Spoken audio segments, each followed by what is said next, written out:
Welcome to the Leo Training Podcast with Joe DeLeo. You'll hear in-depth interviews and tips from world-class athletes, coaches, and industry-leading experts to help you train smarter and improve at what you love to do. Train smarter, get stronger, move better, race faster. Here's your host, Joe DeLeo.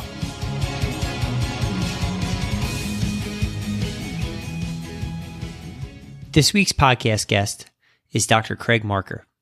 Dr. Craig Marker is an associate professor, chair, and program director of clinical medical psychology at Mercer University. He is also the chief operating officer and team leader with StrongFirst. Craig has published over 50 articles, chapters, and textbooks on psychology and research methods. As a researcher, he understands the cutting edge of strength, sports performance, body composition, and nutrition. As a psychologist, he is focused on research and treatment of anxiety disorders, which positions him to understand motivation and the fear of making life changes. Here are 3 things that you will learn by listening to this interview with Craig Marker. 1. How physical exercise can be used to treat social anxiety. 2. An overview of the 3 energy systems within the body. And 3. The principles of strong endurance, and a sample protocol that you can use in your own training. This is a fantastic interview that really breaks down all of these components and shows how important it is to balance the 3 energy systems within our training and our daily lives to not only enhance our health and fitness, but also to mitigate anxiety and stress. So without further ado, let's roll to episode 96 with Dr. Craig Marker, the AntiFragile Self.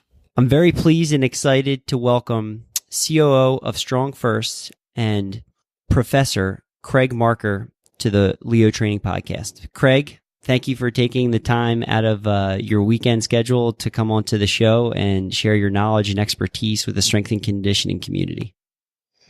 Thank you for having me. It's been we've had some good conversations before, so I expect I'm excited to talk to you on air. Me too. Yeah, it was great. I had the opportunity to meet you in person, believe it was in July in New York City, where you were assisting at one of the StrongFirst Level 1 kettlebell certifications. So it was cool to have the opportunity to do that. And then, finally sitting down and we get to sit down and rap a little bit back and forth about training and knowledge and everything. So, let me turn it back over to you. And why don't you share with the audience sort of your education, your background, both from, your work as a professor, and then also on the coaching side of things. Okay. Yeah. Gosh, I'm going to put people to sleep early on this podcast.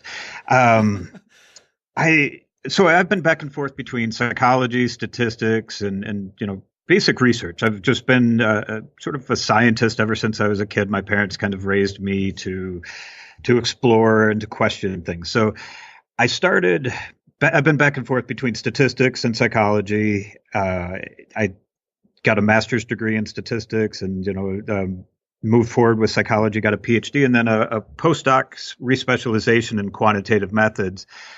What that all means is that I'm just interested in how behaviors affect people, and the quantitative piece is just how people change, basically. So here I go putting people to sleep. But, one of the things that we look at is leading indicators of change. And often in research literature, be it in nutrition or in health literature, we look at correlations and we, say, hey, this must cause that. Insulin sensitivity or obesity causes insulin resistance. And, we look at this correlation and we say, well, people need to be less obese. But we don't know how those two things go together. What are leading indicators of change? Maybe they change in a pattern together. And that's, where I went with my quantitative methods is just ways we can model change over time and how, insulin resistance is built up slowly over time. The person becomes more obese over time, which leads to more insulin resistance and so on and so forth. So it's a reciprocal type of model.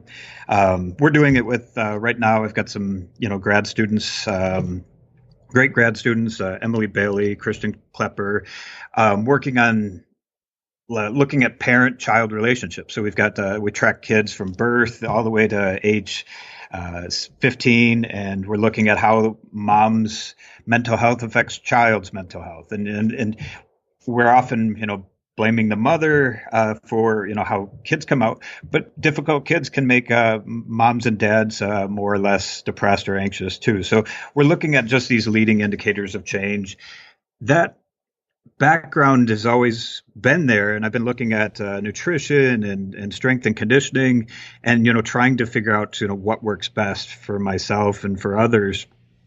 So I think just being a scientist and looking at the strength and conditioning literature, I pursued that avenue as a sort of a part-time gig for the past 15, 20 years or so. And then, now I'm able to do more research with StrongFirst and kind of do, a bit more of that stuff I have been doing as a hobby in more of a full-time basis. So that's awesome. That's very exciting. And one of the aspects of what you just shared there that I find, particularly important, as we talk about the research component is, some of these studies you're doing, you're looking at individuals and tracking them really for, a greater portion of their life. So, from birth, you said up till age 15, and that's a really, really good, sample size of data over that course of time. And that's going to hopefully, allow us to make some very good informed decisions on the, life and training ends. Yeah. Yeah. I think a lot of times it's figuring out a good answer is, we like a simple answer to things, but often it's complex with many, many variables. So, even like, what's the best strength training program, or what's the best way for me to lose weight, or, it's complicated because I don't know where you've been and where you're at now. And then, what type of, just think of like insulin sensitivity, or your level of strength right now, or your, the way that you process food. There's so many individual differences. And I think we have to look at all of these patterns together and make it a little bit more complex to get a simple answer for that individual. So yeah, it is a big thing about looking at individuals and seeing, that a lot of the different variables that make that person who he or she is. Absolutely. So you just kind of gave me an interesting question on the fly here for you. So taking all of that, what you just shared. So if you were getting ready to start working with someone in a training capacity, right? How do you go about doing an evaluation? Both from kind of that medical background, like getting a sense of, family or medical history or injury history, and then also kind of, a movement or training background, what they've done maybe athletically.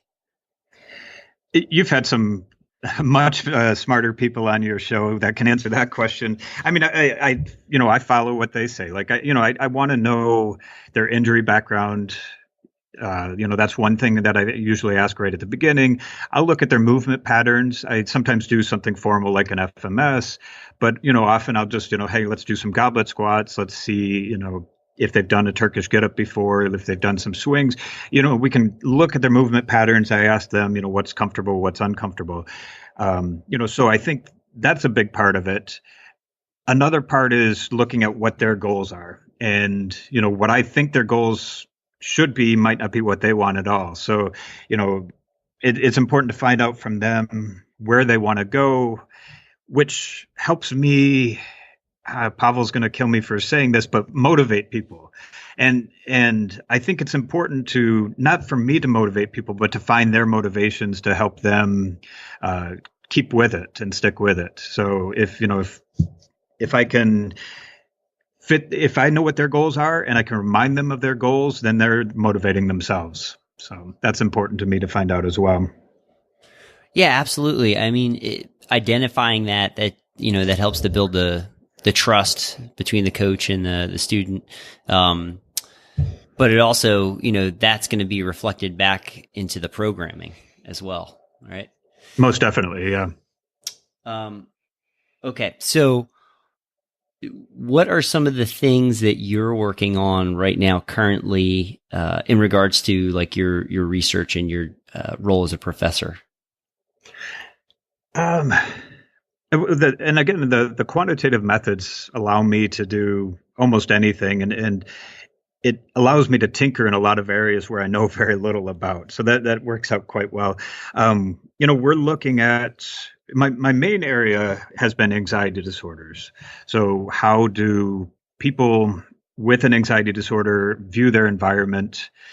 We've got some physiological type of measures we use. So we show people a large screen image of people frowning at them or, other scary type of things, and we watch their physiology change. And so we can see in that moment how people with anxiety view their environment.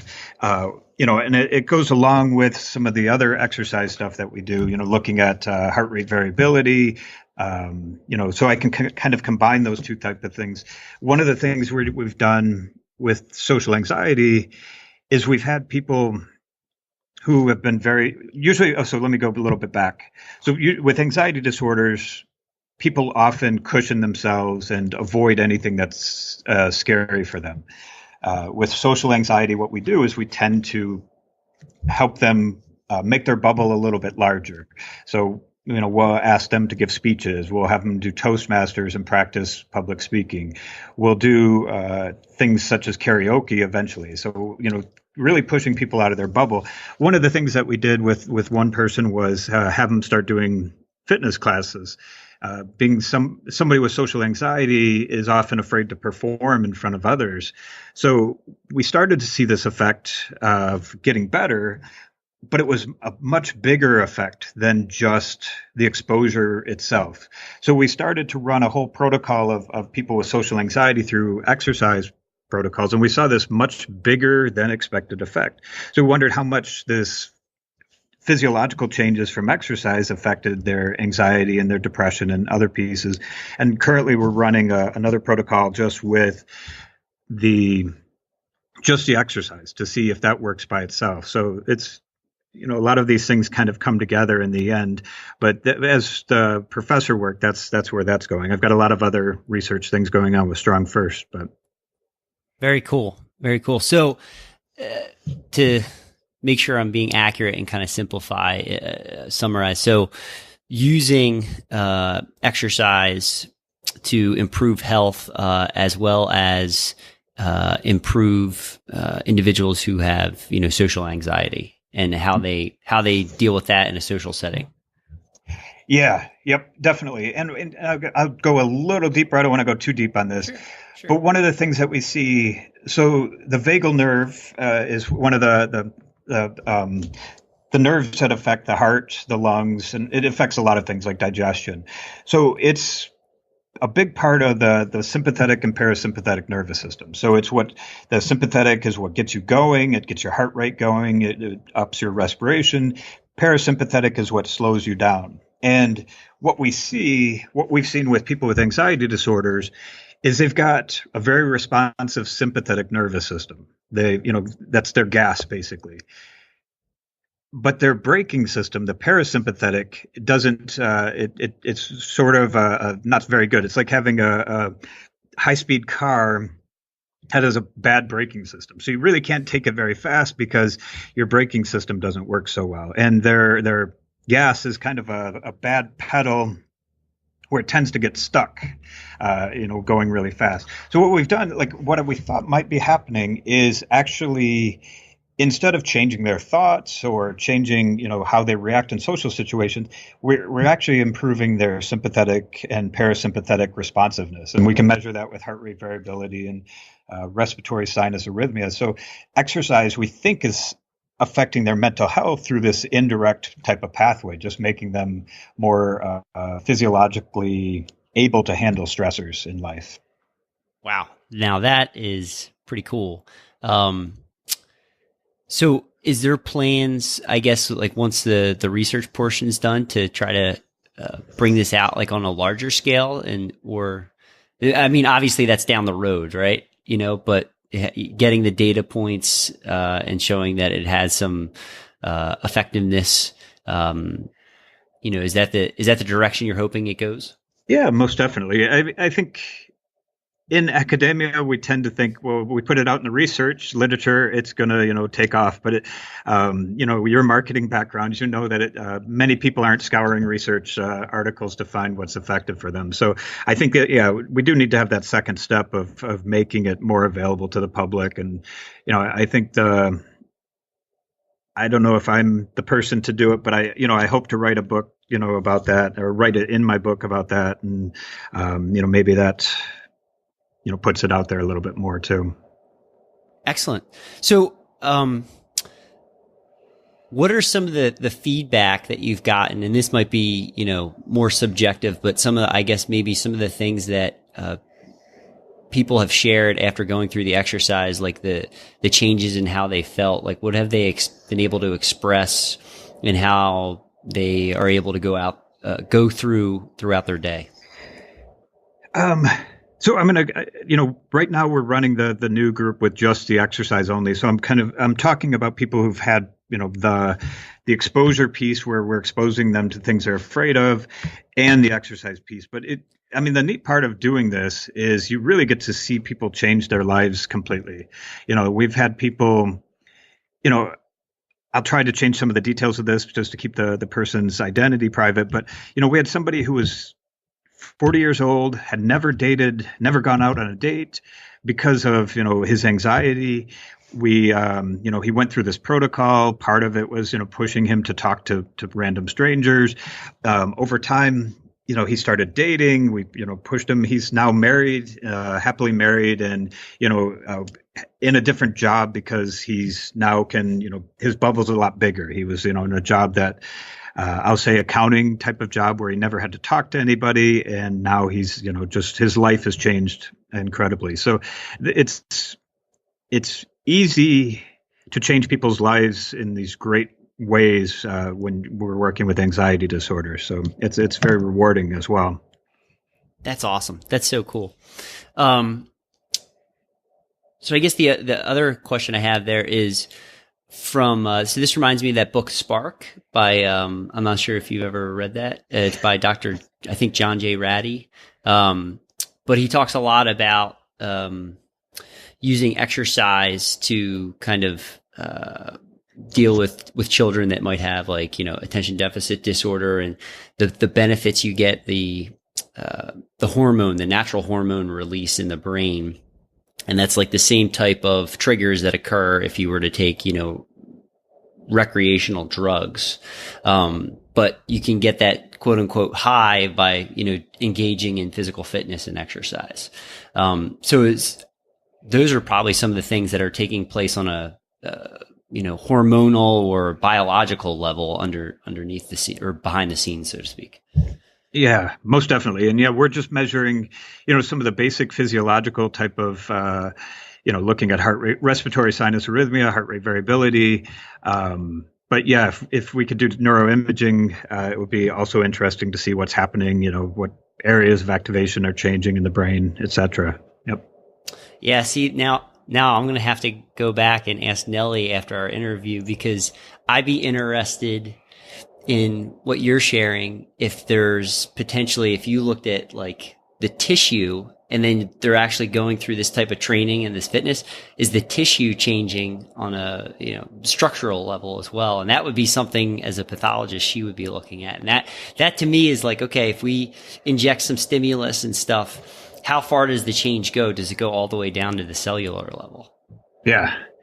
Yeah, and I think that would be fascinating to look at. I would imagine it does change things at the cellular level. Yep.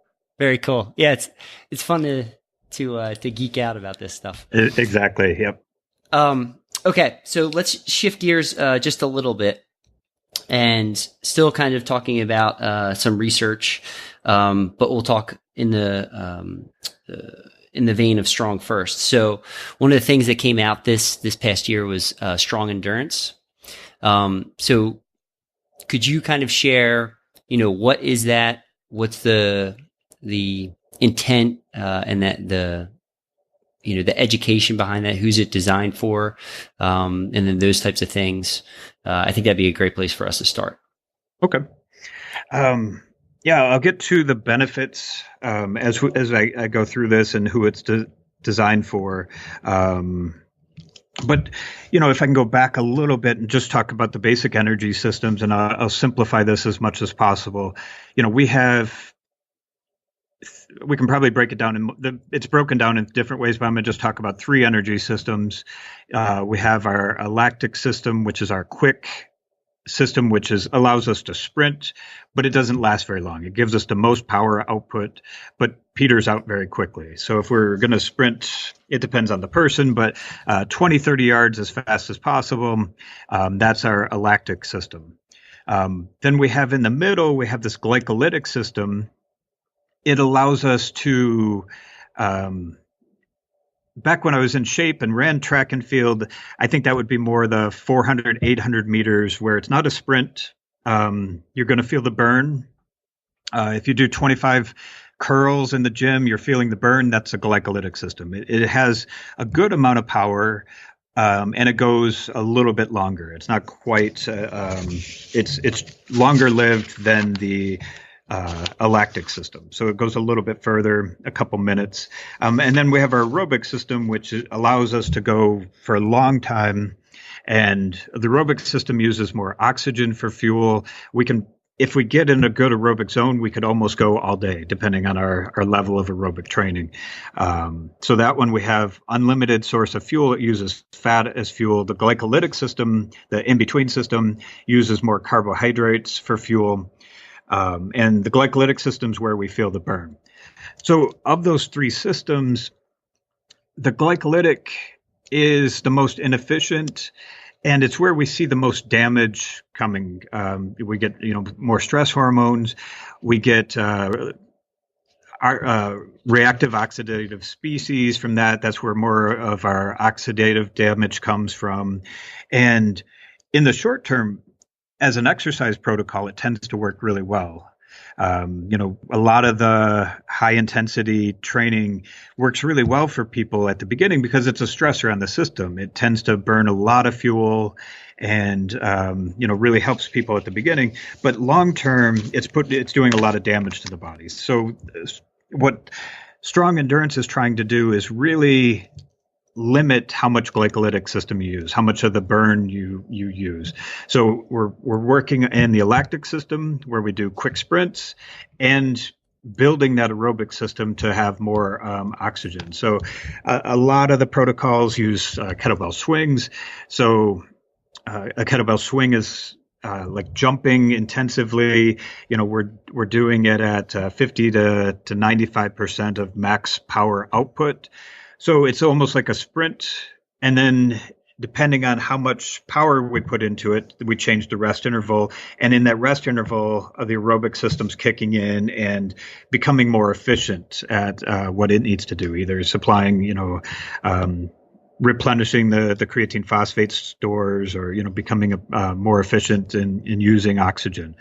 So, Pavel talks about it.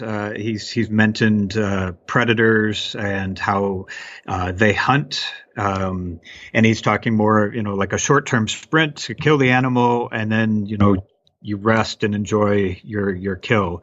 So that's the type of training that the strong endurance is doing.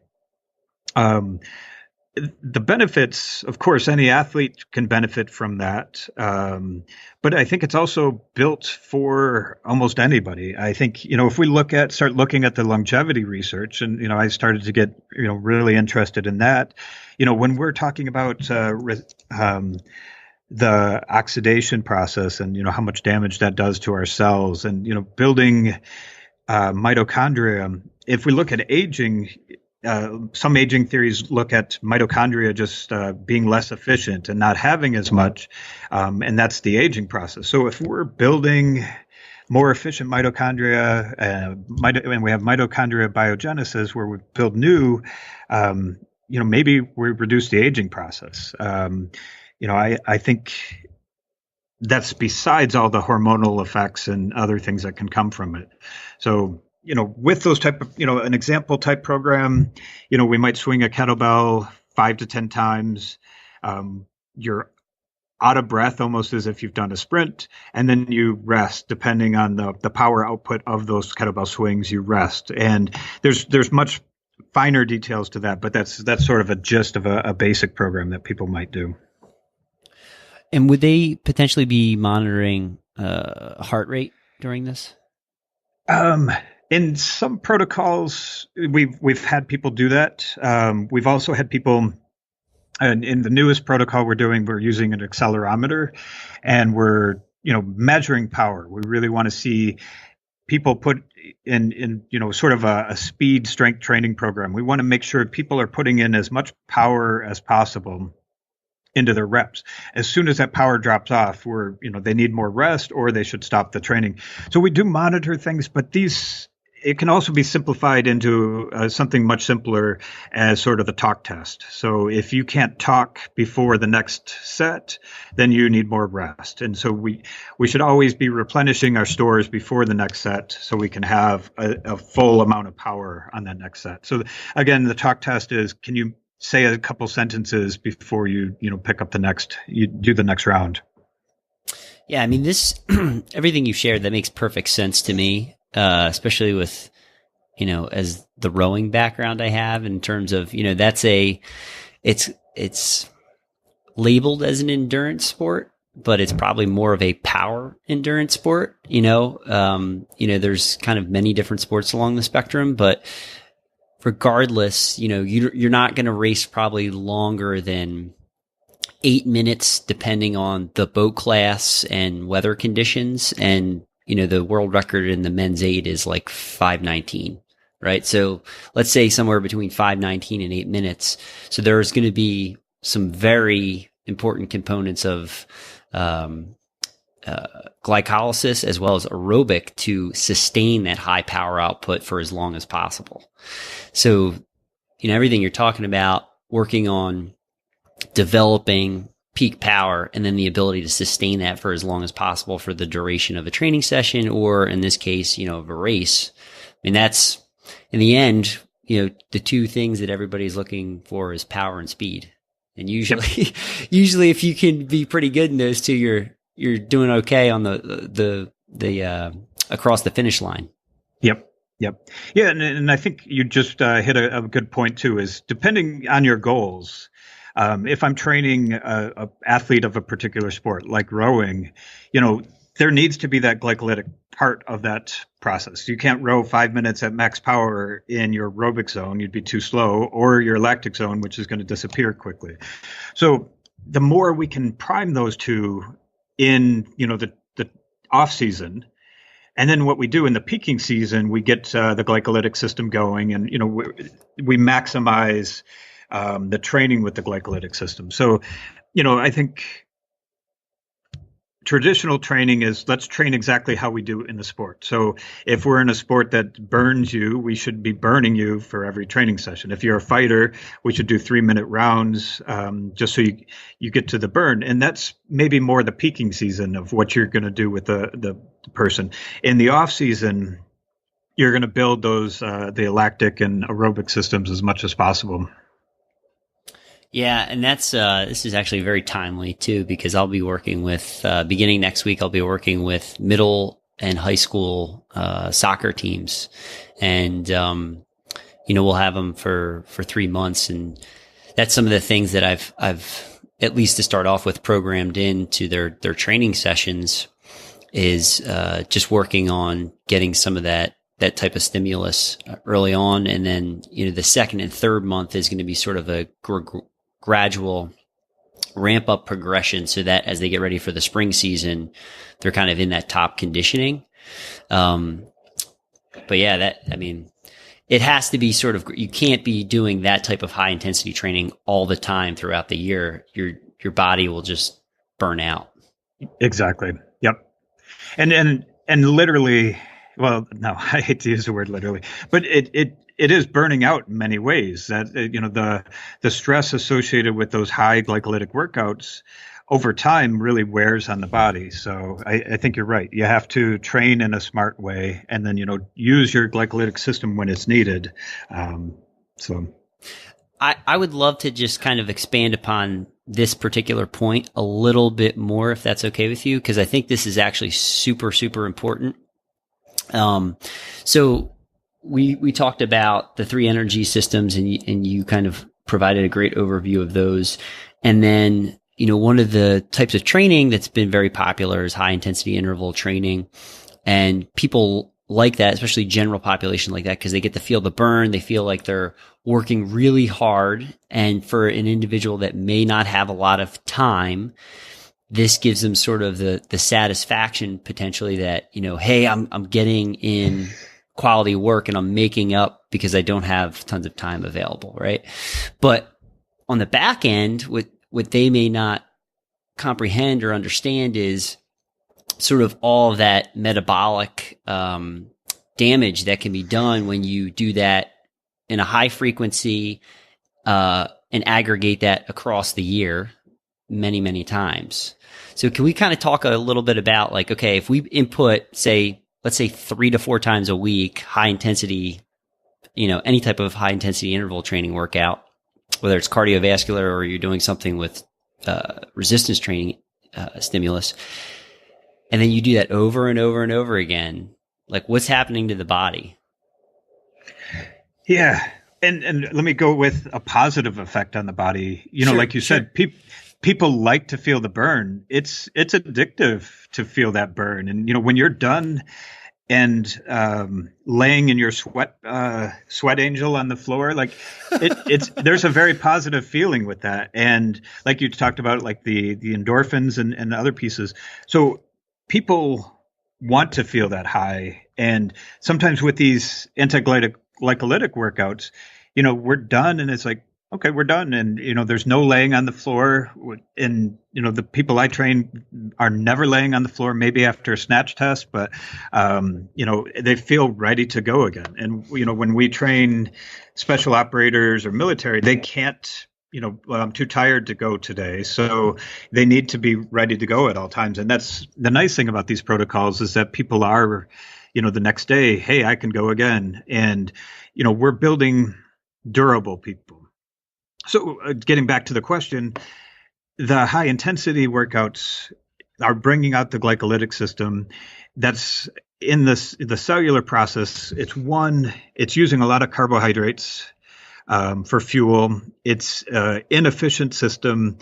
It's not making, first of all, you can't store a whole lot of carbohydrates in your body. You've got a limited glycogen store in your body. So you have to feed your body, plenty of carbohydrates. As it burns through those, it gives you a lot of that acid and hydrogen. And associated with that is, oxidative process that can be quite damaging to mitochondria over time. It's actually can harm mitochondria and hurt the mitochondria efficiency over time.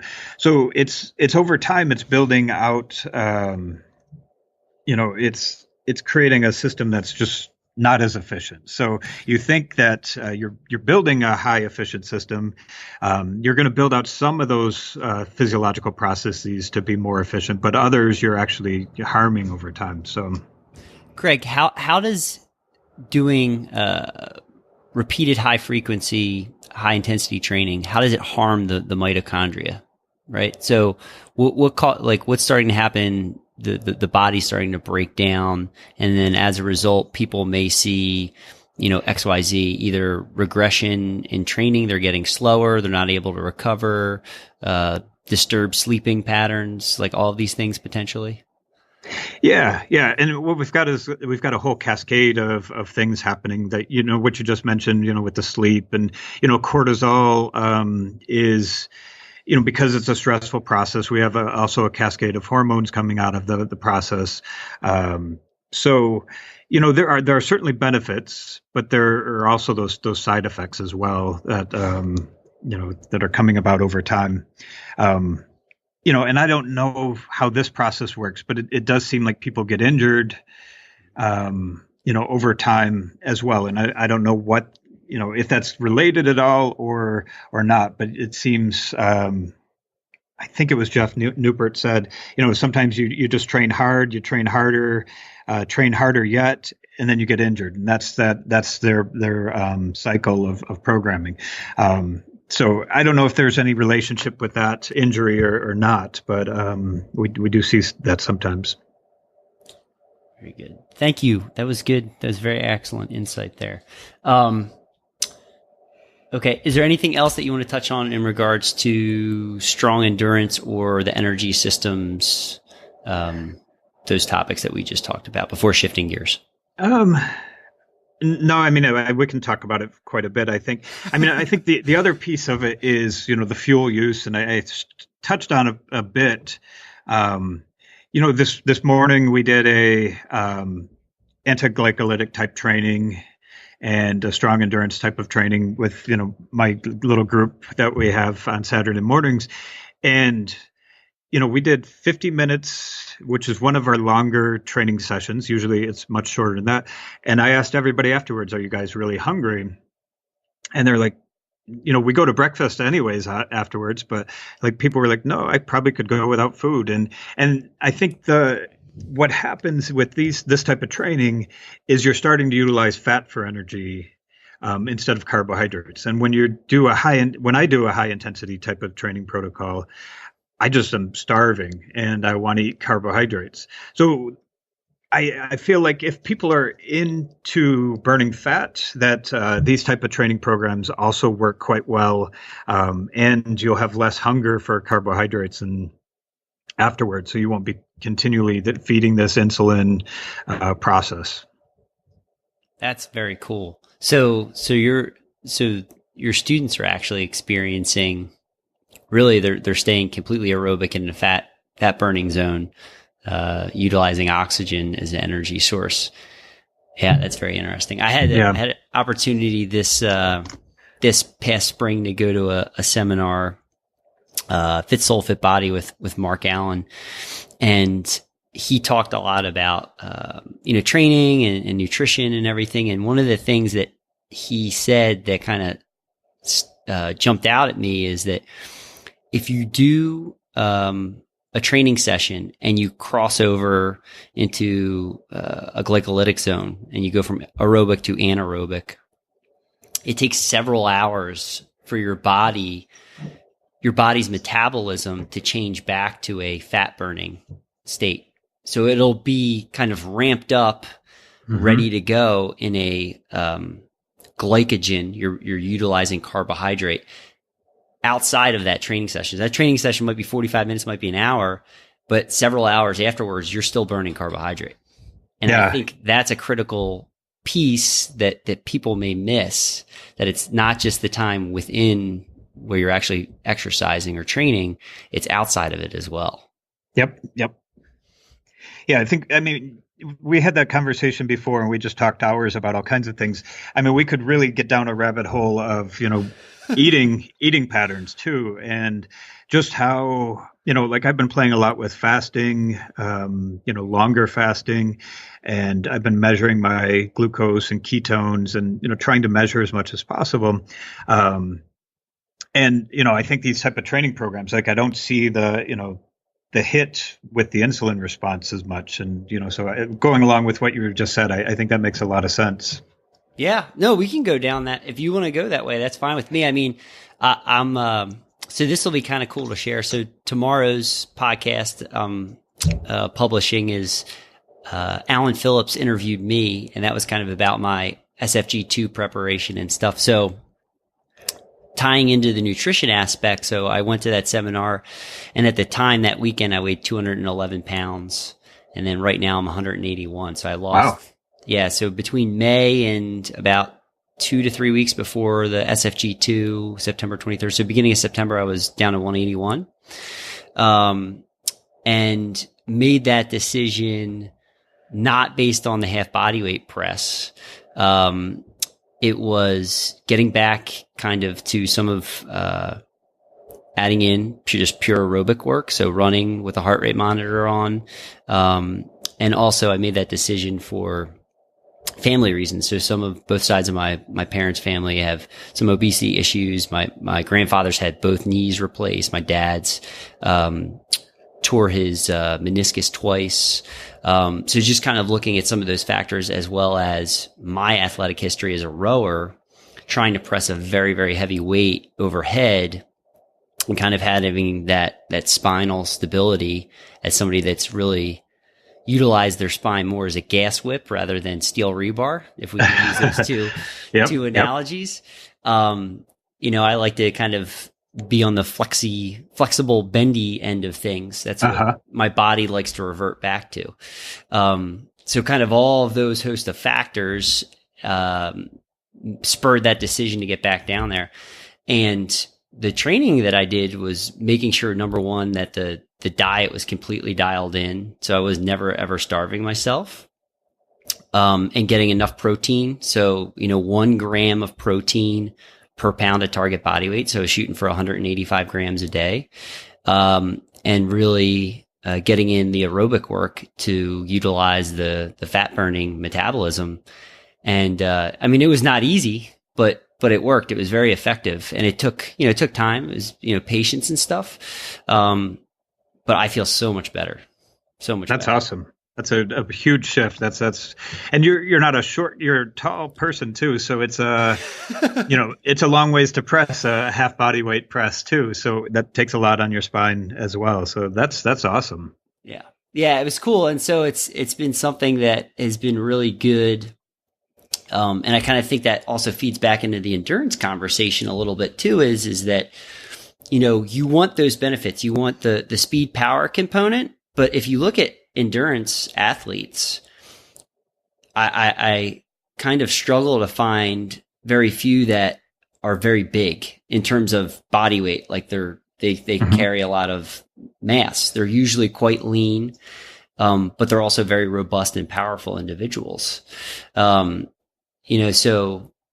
taking that into consideration, it's like, well, if I can be stronger and more powerful and I'm leaner, it's like, it's a win-win right there. Yeah, that's awesome. That's really great.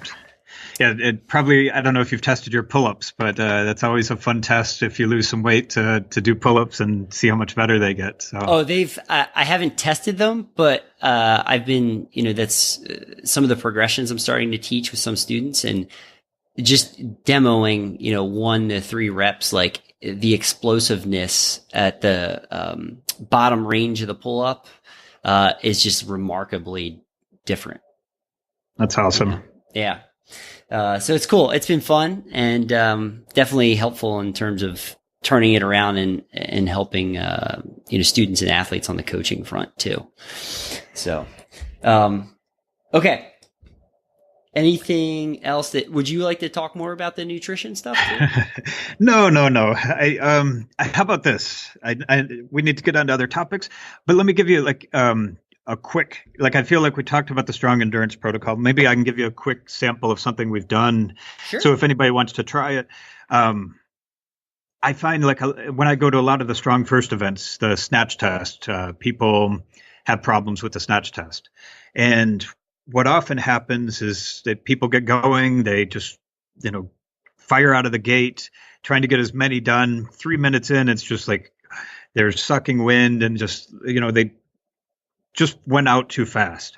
So if I probably have tried this on 5 or 6 people who maybe got to 80 in the Snatch test at the event, but didn't pass it. One of the things that we do is just do 5 reps every 30 seconds. So 5 snatches every 30 seconds feels pretty good. You can get a nice pace out of it. They're not sucking wind, and then a week, depending on how much time they have to do this, a week or 2 later, we switch to 6 reps every minute, every 30 seconds. So 6 left, 6 right. Next minute, same thing. So we do, 5 minutes of that. So we're getting them used to that pacing for the Snatch test. And then each week we just add 1 more rep. And it's worked really well for people. Just it helps them learn pacing, but it's also somewhat of an anti-glycolytic protocol. They do 5 reps. It takes them about 10 seconds or 15 seconds to get, 15 seconds of rest before they go into their next set. So I find that's a simple way to peak. And we can even do other peaking cycles, but sometimes it's just a way to pace people for their snatch test as well. So that's a pretty interesting program we've done. That's cool. And I like, you didn't mention it, but it's baked into the programming is because you're starting at the lower rep ranges. They can focus on pristine technique and dial in that explosive hip extension. And then so as you sort of just, add in, the breadcrumb each week, they're getting one more rep, here and there. There's going to be very little change. They can take on that new stimulus. Yep.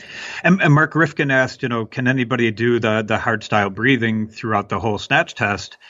I think this method, people are doing it throughout the whole snatch test because they've paced themselves. They've learned, like you said, to do 5 reps. It doesn't feel that taxing. So I can do my 5 reps, with the right hard style breathing, and for those 5 reps. And then next week it's, 6 reps, and I can still do that. So I've seen people maintain their breathing throughout the 100, by pacing themselves this way.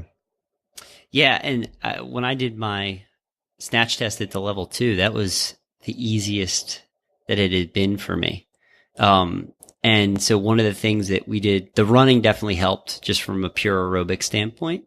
But one of the things that we were doing in training, and this is, probably a little bit different, but we went much lighter and utilized like a 16 kilogram bell and, could switch as many times as I needed, but it was basically continuous, but slowly building the repetitions up to, 100. So it might be like start off at like 60 and then eventually 70, 80, 90, 100. And then by the time I was doing 100, I was able to get to 100 repetitions with a 16 kilogram bell, like under 4 minutes, but getting done and being in complete control and setting the bell down and not out of breath. Yeah. That's great. So it was like, yeah, I'm working, but like I am nowhere in the, fight or flight mode.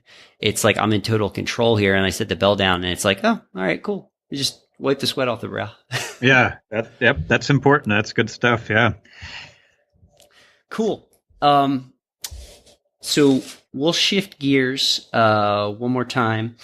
Let's talk about your book, The AntiFragile Self. So I started writing this quite a while ago, and it was mostly from my work with people with anxiety. And, I saw kids with anxiety and their parents had, basically put them in a bubble of protection, no, don't do that. Don't do that. It could be dangerous. And they have the best intentions, but their actions weren't the greatest. So they've protected their kids so much that they learned to fear everything. And in the process, they became fragile.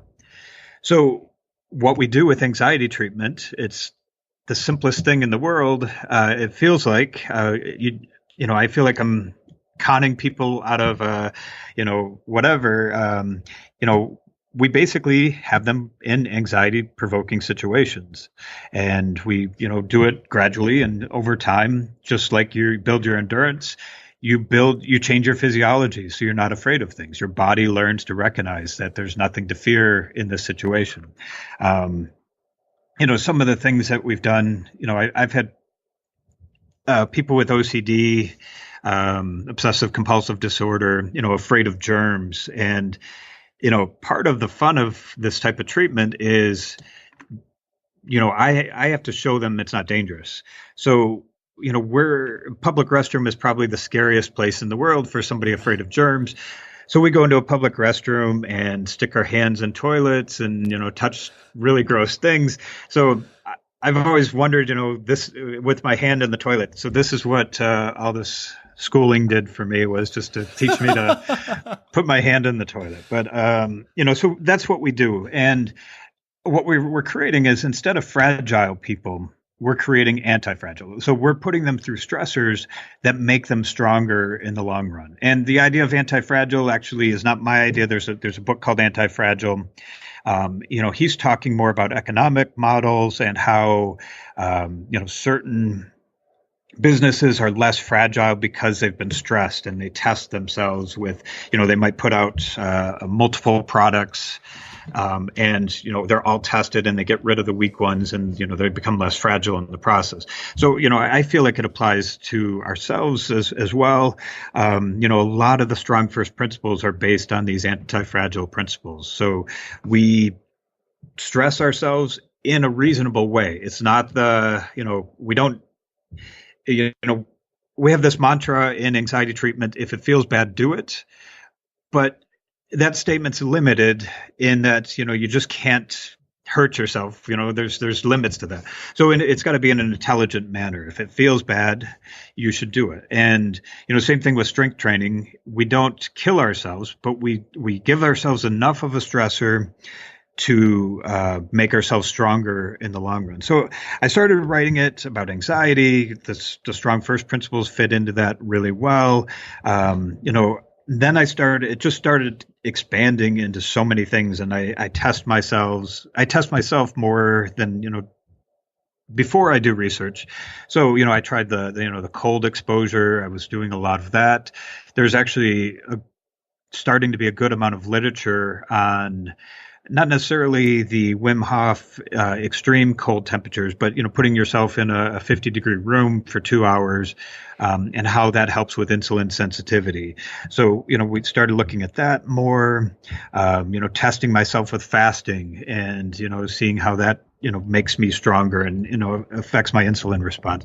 And it just seems like these principles hold in so many different systems. And it started in one very basic with anxiety disorders and strength training, but the more I tend to follow this mantra: if it feels bad, instead of avoiding it, I go towards it. And, be that whatever it is. I think even my job as a professor, I was a pretty shy person my whole life. And the scariest job in the world would be putting myself in front of 30 people, or, even some of the training we do now at StrongFirst, putting myself in a room full of people can be quite scary, but that makes me stronger in the long run. That's awesome. Yeah. And I can totally relate to that, because that's been very similar for me in my journey throughout life, is, shy, introverted, like a lot of social anxiety. So that's awesome. Very cool to hear all the work that you're doing and stuff. So did I miss, when's the book out, or is it already out? Did I miss that? Well, and that's where it becomes, I've got, I thought it was going to come out a while ago, and I've written, a good portion of it, but then I discover something new, like the cold exposure, or, now some of the fasting pieces. So I keep adding pieces to it. And I, honestly, I'm going to sound very selfish, but I tend to write things so I can figure them out myself. So I don't feel like anybody's going to be interested in it. I just gave everybody the gist of it, but it will come out soon, I guess. I have to sit down and write the last few chapters, and it will come out. But I think it's going to be my life's work, just trying to figure out what's going to make me less fragile and to make me more durable. Well, I'll be buying a copy for sure. I will. And I will send you a copy, and then since you mentioned you're shy, next time we get together, we're going to go do karaoke or something quite scary together to push ourselves. Man. Well, it's funny that you said that, because so one of the things like Nellie teases me about is like, she's like, we were in the car once and I was like singing a song, came on the radio, and she just like looked at me very serious, straight face, and she's like, "Don't quit your day job." That's awesome. So I will do that, but if like I make your eardrums bleed because like it's a high pitched voice singing, yep, you got the heads up already. Excellent. I can give you the worst songs to sing too. Funky Cold Medina is a very tough karaoke song to do, and it's a classic. Yep. So, cool. And awesome. It will come out really bad. We'll do it together. We'll do a duet maybe. Oh, that'd be good. And then we'll have to publish that one and sell that. That'd be good. Exactly. Do you have anything to add before we head to rapid fire? Oh, I'm scared of rapid fire, but I'd love to procrastinate, but I guess we should get to it. Cool. All right.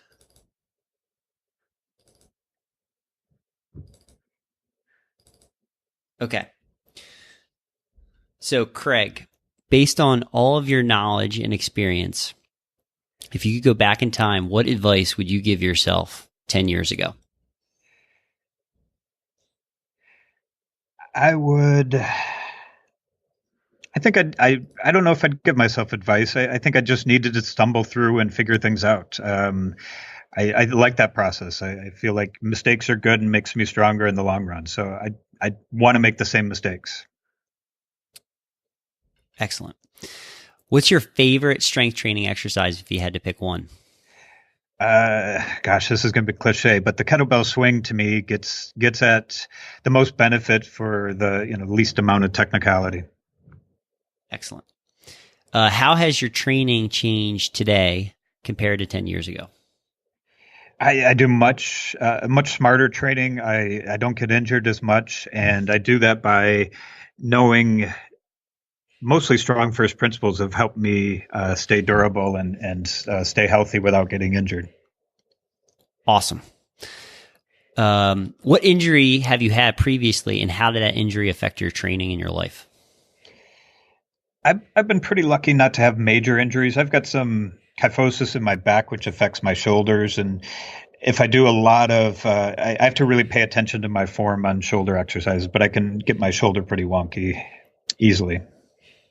But it has, I just have to watch out for it and, really work on my mobility. It's another thing that makes me anti-fragile is building good mobility and good movement patterns.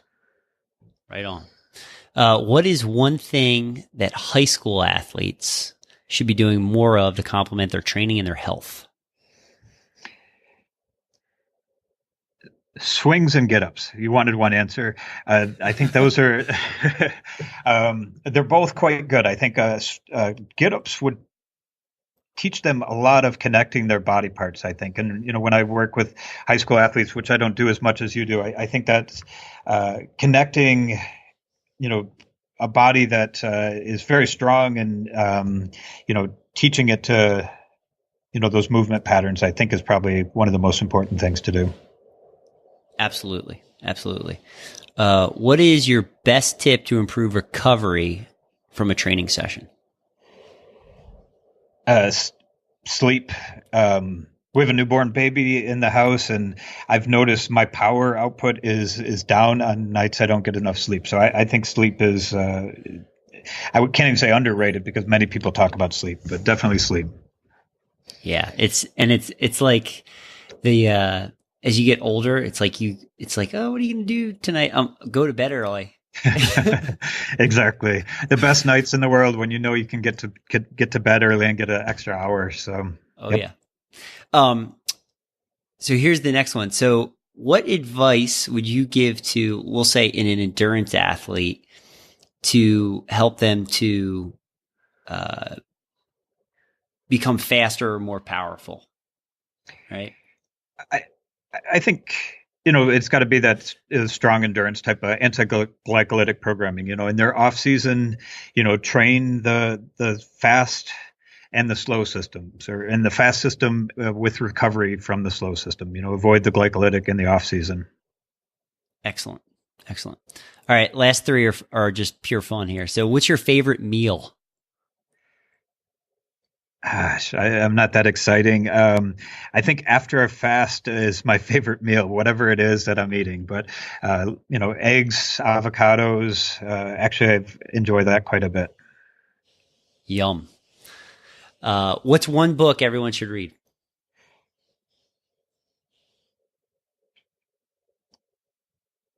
Gosh, I have a list of so many books. I think I'll give a friend of mine, John Haidt. He wrote The Righteous Mind. I think that one's an interesting book to read at this time, especially. Just it talks about how we, form our opinions and how it's our moral foundations and how we think about things. So I think that one's a pretty interesting read, right?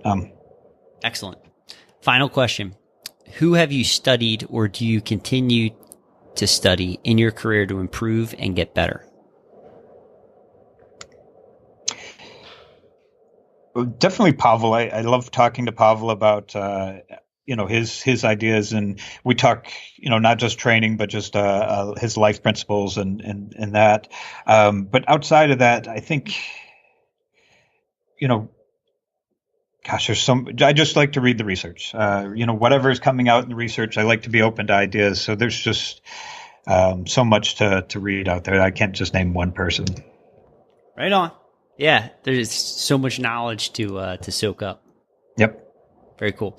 Craig, that takes us through the interview. This has been an absolute blast. Thank you so much for coming on. I'm glad we finally got to sit down and have a very, very intellectually stimulating conversation and share some of this knowledge. Thank you very much. That wraps up this brand new episode of the Leo Training Podcast. I only have 4 more to go until I hit the century mark. It is crazy to think that there's been almost 100 episodes on this show so far. That being said, I want this show to be even better moving forward. So please, if you loved it, drop me a 5-star review in Apple Podcasts. If you thought it was solid, but it still needs some work, drop me a line at joe@leotraining.io or shoot me a message on my Facebook page and tell me one thing I can do to make this show even better. Whether it's the sound quality, a guest you want me to interview, a specific topic you'd like me to cover, or something else. I just really want to hear from you and get your thoughts on how I can make this show even better and continue to improve. Until the next episode, have a great week. Thanks for listening to the Leo Training Podcast. Subscribe and get even more expert training tips at www.leotraining.io.